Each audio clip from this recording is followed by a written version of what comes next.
Morning, guys. Rickshaw here on the 30th of October 2021. There's my yummy breakfast. I don't know, guys, how much you guys like it, but it's red onions, cucumbers, vinegar, and pepper. Delish. Yeah, okay. I wanted to show you something over here too. I got kitchen stuff, and one of the things that you have to watch out for. I bought these really nice heavy pans, and the handle's real heavy. You can see that's some thick metal. I'm going to have to drill holes in here to lighten the weight, especially on the big one, because when it sits on here, it always wants to fall over. It's nice if I can have this side, then I can lean it up against here or another pot. But it just seems, yeah, it's nice to have a heavy handle, but that one's a little bit too heavy. Big cast handle. Another thing that we bought that, boy, I'll tell you what, we used the heck out of it because we eat a lot of coconut. But this little jobby right here, it's got a little thing to pull it out. Well, what you do is you put this in the four little holes in the top of the coconut, and you can bore this out. Then you can pour all the cocoa juice out, and then this plunger, it just fell on the floor, that's what cleans it out. Sorry, my hands are all in the way. That's what cleans it out. But we eat a lot of coconut. All the kids like it. You know, I had a whole coconut out here on the table. It's gone. They sucked it up. And they like the fruit, apples, pears, grapes, all this stuff. You know, it doesn't last long at our house. But something I wanted to talk about too while I got you. I was watching some stuff from Australia, and one of the things that just is, it's unbelievable. I just you know, that these people are even human. They're to me, they're subhuman. The dude was, I don't know what happened before, but they just showed a dude sort of standing there, and the cop was talking to him, and he didn't look like any kind of threat to me. He wasn't bothering anybody. So what did the cop do? The cop rolled him over his hip, over his leg, and threw him to the ground and killed him. He killed the dude. This is what it's coming to, guys. You know, those guys are disarmed. So there's not a whole lot they can do. The police are cruising around all armed up. I love it to see it in the United States. So I laugh my ass off when you got a cop standing there with a gun and mace and tasers and all this crap and bulletproof this and that and the other, and then they see somebody that's got a little club and they say, oh, I have to take that off for my own safety. What a big pile of crap. You know, if they're so scared of life, they ought to go do something else. You know, maybe work at a petting zoo or, you know, something like that. But that cop down there in Australia, I don't think he should make it. That's, you know, they're just abusing authority. They're given authority that is I don't believe is legal. You know, what right do you have over another man? You know, how can you just come up to me and say, you got to do this, you got to do that? What right? Who gives you that right? God didn't give you that right. There's no right to that. And guys, I'm telling you what, you got to wake up. You know, I've been watching some of these channels, people doing First Amendment audits and things like that. People getting in their face for something that's legal because they're ignorant and don't know. And I'm starting to really get tired of ignorance. I've run into some people that didn't like some of the things I said and some of my claims, so I sent them information, and they still argue against it because they never looked at it. They never looked at the information that they were given. So, you know, I'm just tired of ignorance. A bunch of these ignoramuses, it's to the point now where if you aren't awake by now, then you're just as dangerous. I read a thing on there somewhere, they said that evil people aren't as dangerous as stupid people. And I don't mean ignorant people, because they'll do what the evil people want them to. They're easy to coerce. They have feeble minds. And this stuff's got to end, guys. It's got to be done. Good morning. But I don't get you know, that after almost 2 years of all this crap, more people aren't waking up. Now the news media might be hiding all of it, but you look in the States with the Let's Go Brandon movement and all this kind of stuff. Let's go, people. You know, maybe they are hiding it, because I did see on a lot of places where college football stadiums, NASCAR, no matter where you go, they're all screaming that "Let's go, Brandon." Morning, and hi, sweetie. But the numbers are fudged. I don't care what anyone says. I don't care what you think of me or anything like that. But the last election was stolen, plain and simple. It's so clear now, just from all the people. I don't think there's that many libs out there as much as they claim they are. It's just not the case. Yeah, it can't be.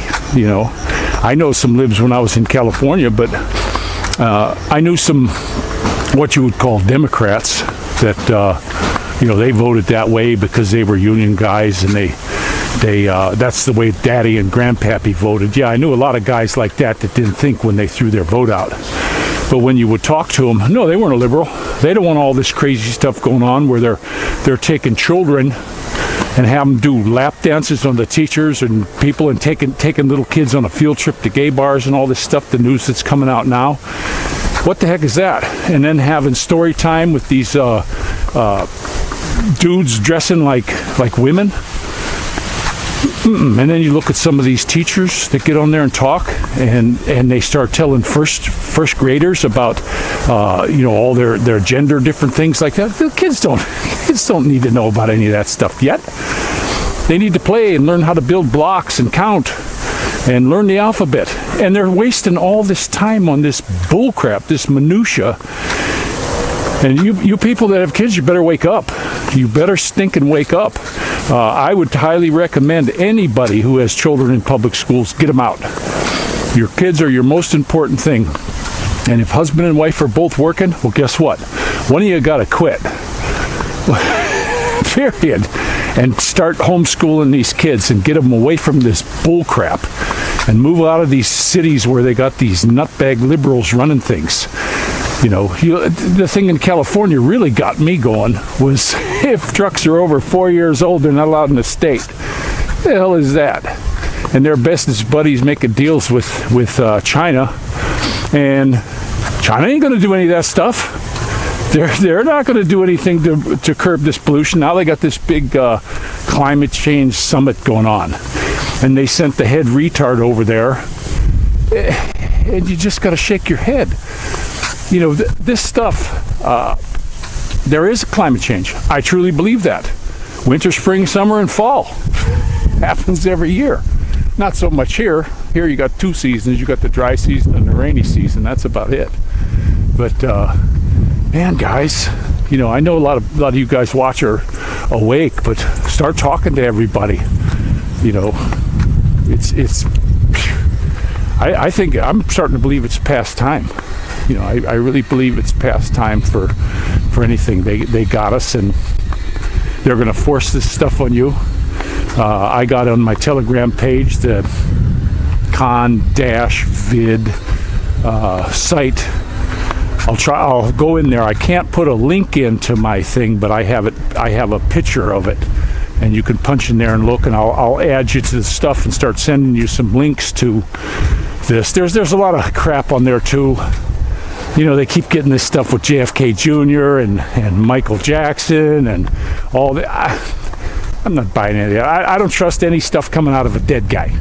I'm just not buying that stuff. And they're telling them to buy the Trump coin and all this stuff, and I don't know about any of that stuff. I still look at Trump with a very jaundiced eye. Everything seemed to be going real smooth, and then he one world ordered us, and he signed that $2.2 to $6 trillion bill, and that was, for me, that was just the end of it. He's in on it. I don't care what you say. You can get mad as hell at me and unsubscribe and all that stuff, but come on, that was the biggest pile of crap. Unless there's something else going on and they deliberately want to smash the dollar and come up with something else, I don't know. I'm not sure. But a lot of these channels I'm watching, I watch this one kid, Finance Hub, and it just aggravates the hell. It's every day, oh, it's going to happen today. Look what's happening, and he'll come on and he'll make this big stuff about, oh, there's arrests, and it's some dude getting arrested in Colorado for not paying the child. Yeah, it's some stupid crap. I'm getting tired of him, and I'm getting tired of a whole bunch of these people that are saying, oh, it's happening, it's starting, and this general did this, and that's it, and nothing's getting done. And they're saying, oh yeah, all these people were taken down to get them hung, and these are doppelgangers. Oh, give me a break. You know, give me a break. If something was going to happen, it'd happen by now. You know, I know a big country like that's going to move slow, but it's all a bunch of crap. Supreme Court is so scared of their own shadows, they're going to do whatever. You know, these dang liberal Democrats have been running the show for years with the help of the Republicans. So don't ever think that those guys are all, you know, there's good ones and bad ones. Sorry. I don't believe there's any good ones. Not a single one. Not all them millionaires. What do they care about you? They could give a flying crap about you. You're nobody to them. They get out to Washington and they start flying on Epstein's plane, and they start getting all these perks, and little tiny kids blowing them and stuff like that. They don't care about you. That's all they care about. Doing their blood sacrifices with babies and taking their adrenochrome. They don't care about you. They want you done for, as far as I'm concerned. But this is my walkabout rant. We're having a nice day, sunny. I'm getting sweaty already. But that's a big wall over there. That's Badalek back there. But guys are working steady, pretty good. They were pouring on the one house down here. They were pouring the second floor concrete. Those guys can't stop. They got started a little bit late, so even after everybody else was going home, those guys were still throwing 5-gallon buckets full of cement up to the second floor. These guys are hard, I'm telling you. They're really something when you watch them work. That guy's toting a big old full bag of mortar mix. That bag is full. That's got to weigh, holy cow, that bag, 80 pounds anyway. And he's just carrying it right along. You see a lot of these guys doing that. But we got the tutor here. She's starting on Dorothy, and then he's going to move to Maddie, and then Moo Moo. So far he's pretty good. I kind of like him. We actually, instead of doing like we did last time and letting the girl do what she wanted, we have the curriculum that we want them to learn. It's sitting there already, and Dorothy likes him. They're studying out here. It's nice, and Faye feeds him and pays him. He's not too expensive compared to the other one. We had one lady come in here, and she wanted 1,000 pesos like per hour per kid. So that's 3,000 a day, and wanted to come five days a week. You know, 15,000 a week, 60,000 a month. Is she insane? You know, some of these people, they see the old white beard and they think I'm feeble like Joe Biden and can't think. That is absolutely ridiculous. 60,000 for that. Yeah, maybe in the developed world that would probably be a good deal, but not here. They're gonna get rich off of me. So they don't even make that in their own job. She was a school teacher. She didn't even make that in her own job, working way more hours than what she was going to work for us. You know, a full day. She wasn't getting no 1,000 a day. I know what those guys make. So she comes here to gouge. I don't get, you know, I really, since I've lived here this time, it's disheartening. It's really disheartening to see how Filipinos are getting, you know, especially when they see the white guy. I know I was talking to Santa, and I made a comment about a skin tax on him, and he said no, because his wife took care of it. Hey Santa, if you don't think everybody knows about you already, that chismis went around probably before you landed there. They all know. Every one of them knows. My wife can't go anywhere down in Lipa City that doesn't know about me. They all know it. They do this all day. You know, this is big news for them, a foreigner living in here. There's no other foreigners in here, not a single one. I'm the only one right now. And it looks like that's the way it's going to be, because every house going up I see has a Filipino name attached to it. So, you know, they know all about us. You can't hide from that. And do we get hit with skin taxes? You bet. They smash the living heck out of us on that. because just us going in the store to buy garlic, and they give you this ridiculous price, and you go over and you just keep asking around. All of a sudden you get it for less than half from somebody that isn't going to gouge you. That's why I go to that one little lady. Some of her stuff is a little bit more expensive, but you know what? She didn't try to gouge me right off the bat. So I just buy everything from her, and I'll go there once a week or so and spend anywhere from $15 to $2,000 on all the stuff from her, because we eat it. We eat a lot of fruits and vegetables here. My wife picked up those cucumbers. They do have some stands along the road where we get stuff pretty cheap, which, you know, we do stop at those. But I'm gonna the market even up in Padre Garcia. The apples we've been getting there are just crappy. We get them, and you bite into them, and it's almost right away they start turning brown. If they sit in the fridge, they start getting these brown dimples to them. We got spoiled on the apples from San Jose. They were really good, crisp and fresh. You could bite on them and set them down for 15 minutes, and they were still beautiful inside, not all brown and rotted. But not getting good ones here. So we saw some people on the street. We just got some the other day from a street vendor, and they're pretty good. They're pretty crisp. So you really gotta watch out. And usually the street vendor guys are a lot cheaper because they're not paying for a stall in a market somewhere. So that's always a real big plus for those guys pushing their little cart and stuff like that. But there's quite a few of them around here. Another thing that you must do, and this is my wife checking, if you go in the morning to buy this stuff, let's hypothetical piece of fruit that's 120 peso. Okay, if you go in the morning to get it, that's what it is. It's 120 pesos. If you go in the afternoon, it's 80. You know, they drop the price towards the end of the day because they don't want to take any of this home. They want to get rid of this stuff and have an empty cart to fill up again for the next day. So the price drops. And when we were shopping at the market at San Jose, we found that out to be true over there also. So, you know, the timing of buying things. I don't like to go out at 5 o'clock here. We went out yesterday at 5 o'clock, and I hated it. You just don't move. There's some dude on. I actually had Google up for the first time in months. I was looking up something about golf clubs because I couldn't find anything on the Brave browser and DuckDuckGo and all that. I couldn't find anything for here, so I just Googled and let him have my location if I'm looking for golf shafts and stuff for my clubs.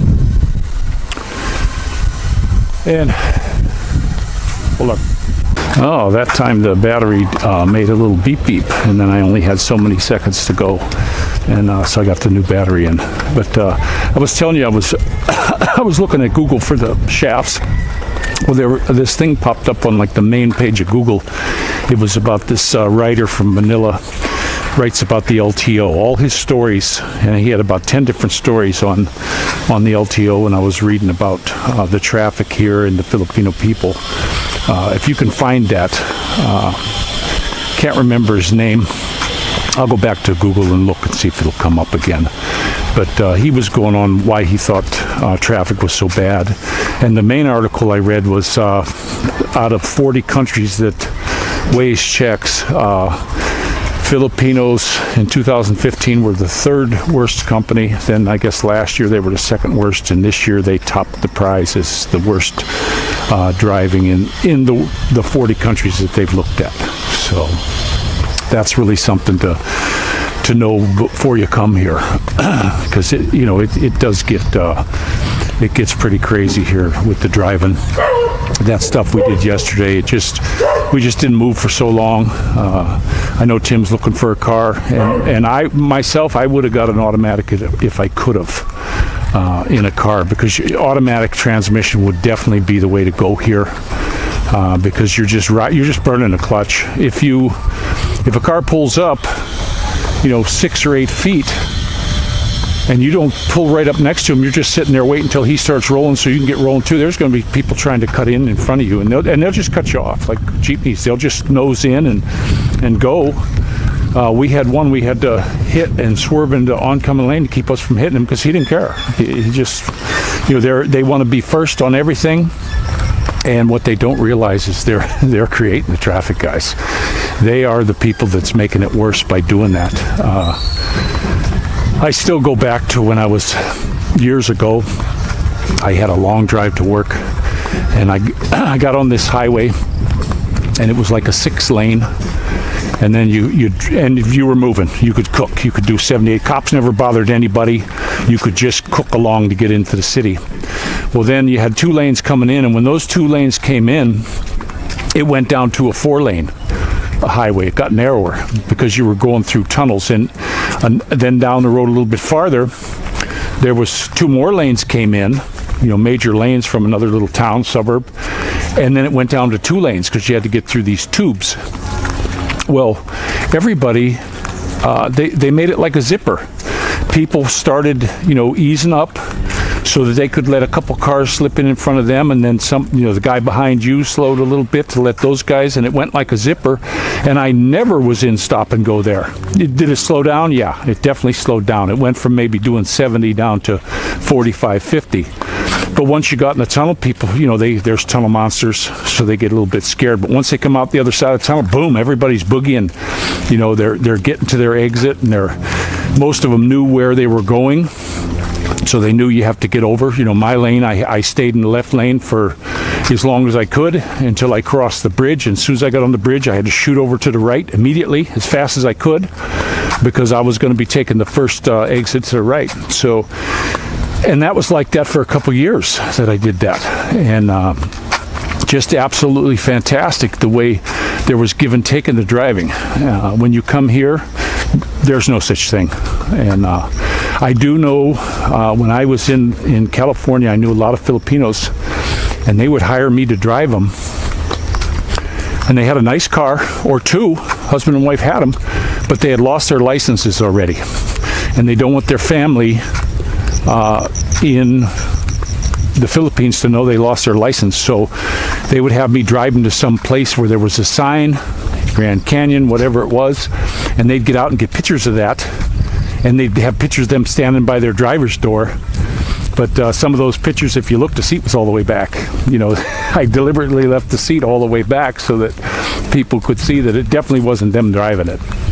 But that's how it was for a lot of Filipinos. I had one time I had my little Kia Rio when I was driving down the freeway. I was just passing the 15. It's where it gets real windy there. And this woman in the second lane, there's like a high occupancy vehicle lane, then the first lane, then the second lane. She's in the second lane, and she starts slowing down. And I got stuck behind her because people started shooting around me. They drive real fast in California, so there's nothing I could do. And she came to a dead stop, and I thought, oh crap, she's having a heart attack. Now this is a dangerous situation. I jumped out and said, what's wrong? She was on her cell phone. I said, what are you doing? You can't stop in the middle of the highway. My husband said I had to stop when I get a phone call. That's what she said, Filipino woman. And I just shook my head. And then she takes off, and I'm stuck out there. You talk about dangerous.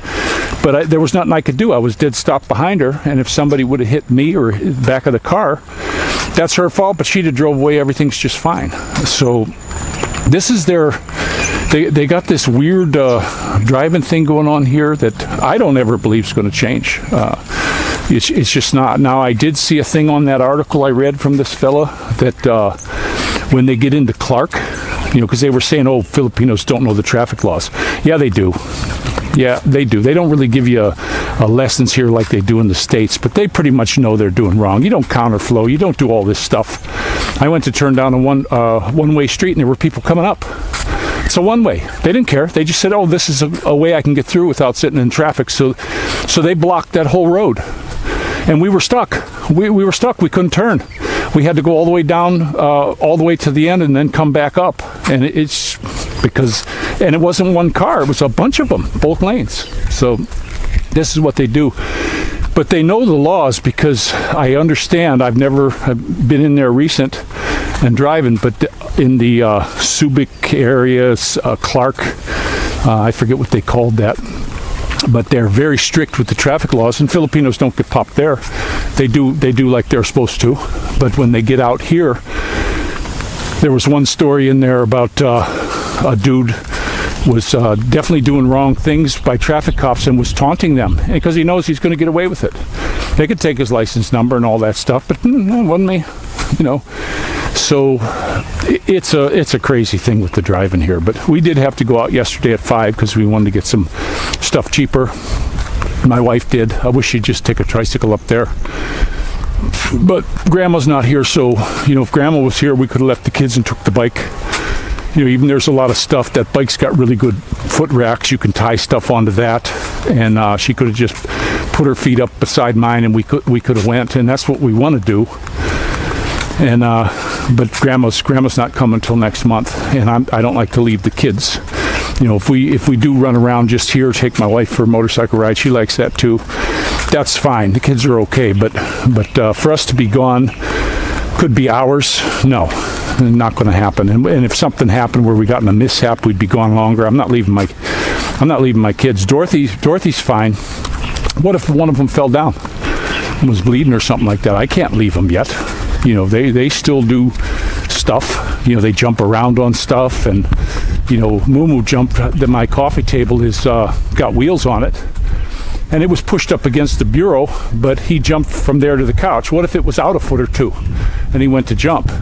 He wouldn't have made it. It had slipped out from under him, and he got hurt. So they do this kind of stuff, and I was a kid too. I did the same thing.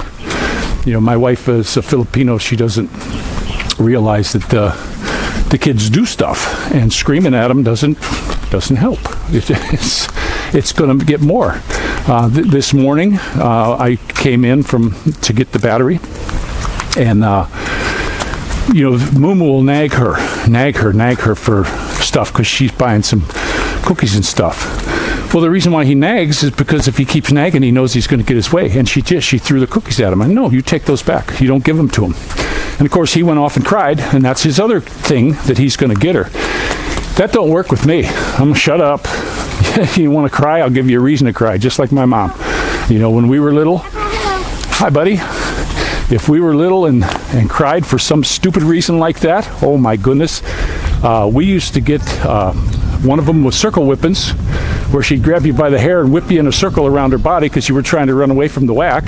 You know, the other one was my favorite was the syllable whippings.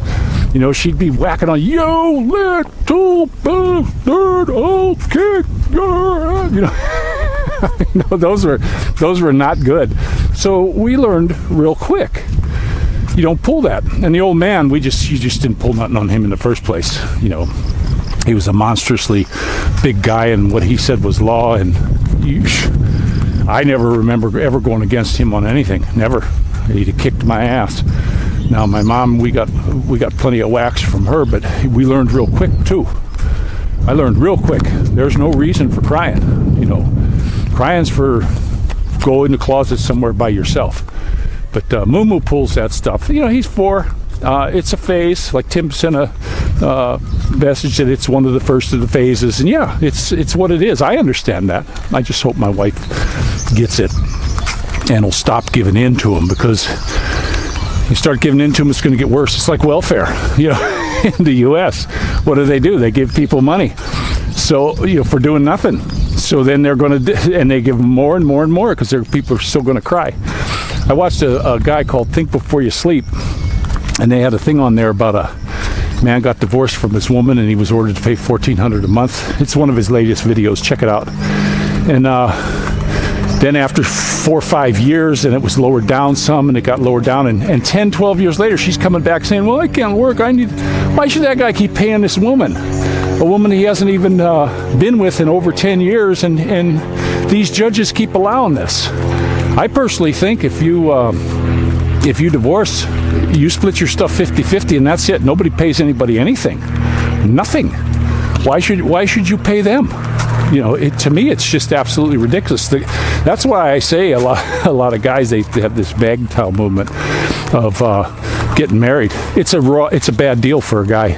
It's a raw deal, because if she gets her panties in a bunch, you're paying, and you're going to pay for a long time. A long, long time, and you're not going to be able to get out of it, because they'll throw you in jail. You lose your job, and for some reason, women will get so vindictive. You know, you live your life, you work and you provide, and then when they get their panties in a bunch or they find another guy, they make you pay. I knew one fella, his woman went, when she left him and was getting alimony, and they divorced when they were in their late 40s.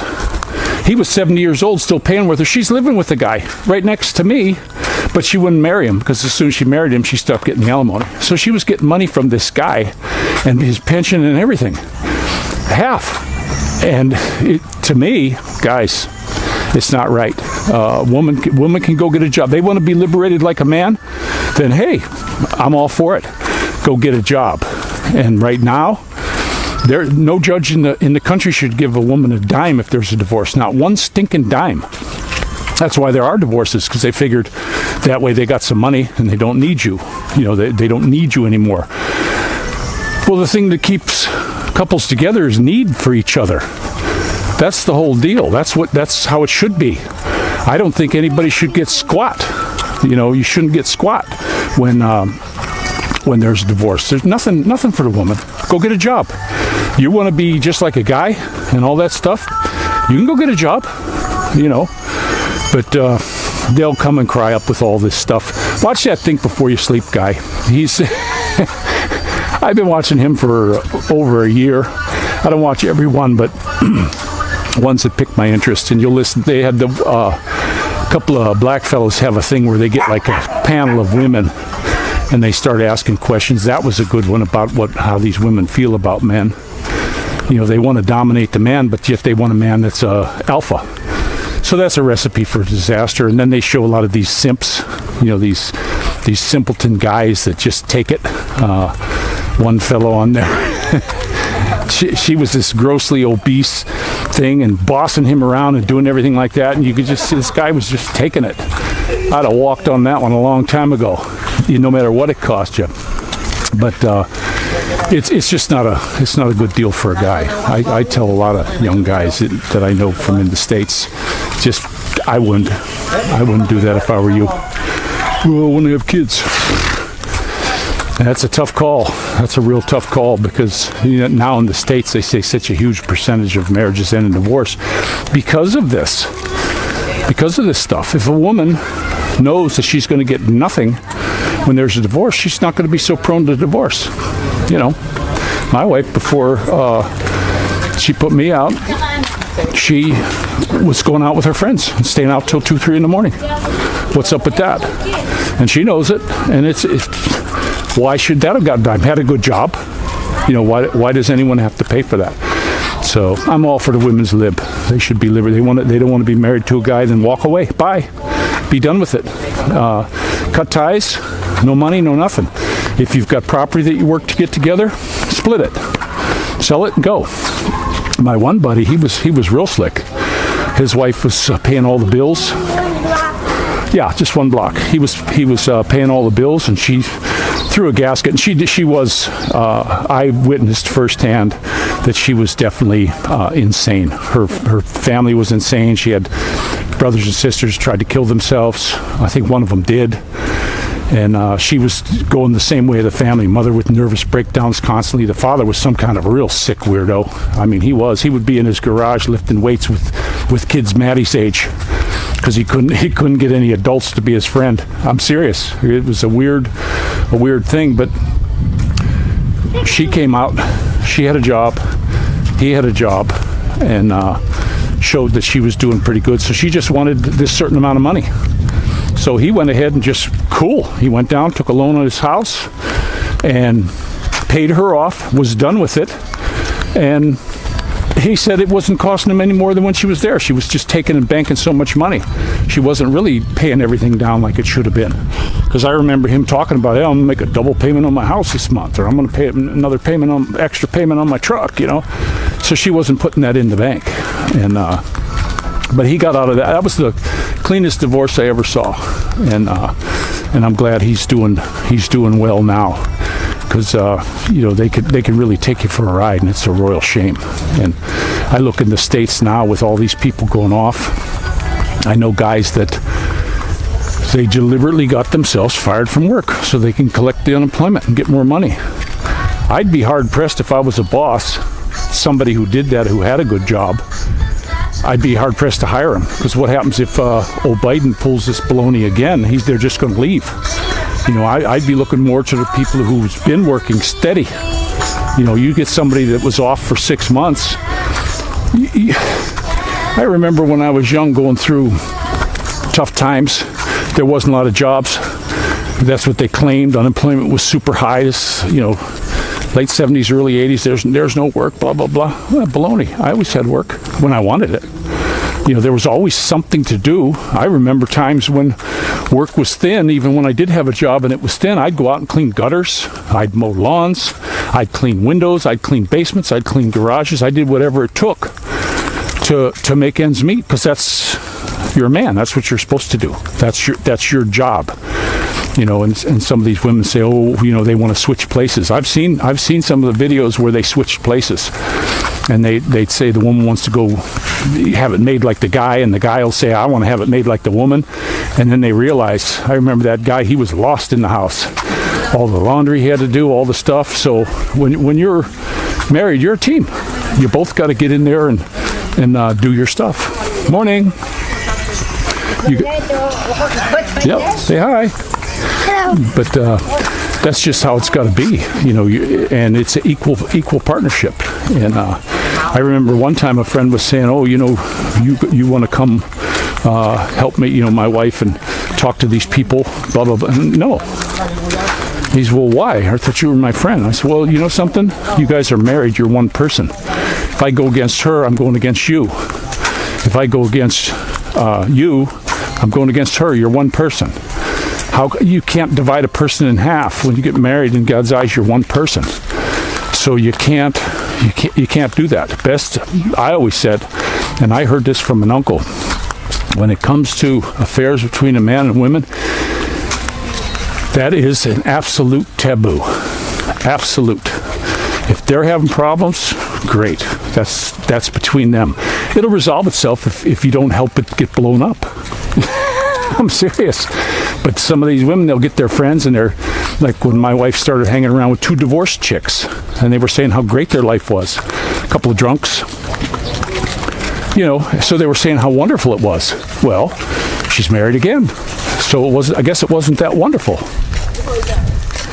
But it's a shame. But that is some advice too. Don't ever get between a husband and a wife, no matter what the reason, no matter if one of them's doing absolute wrong and you know it.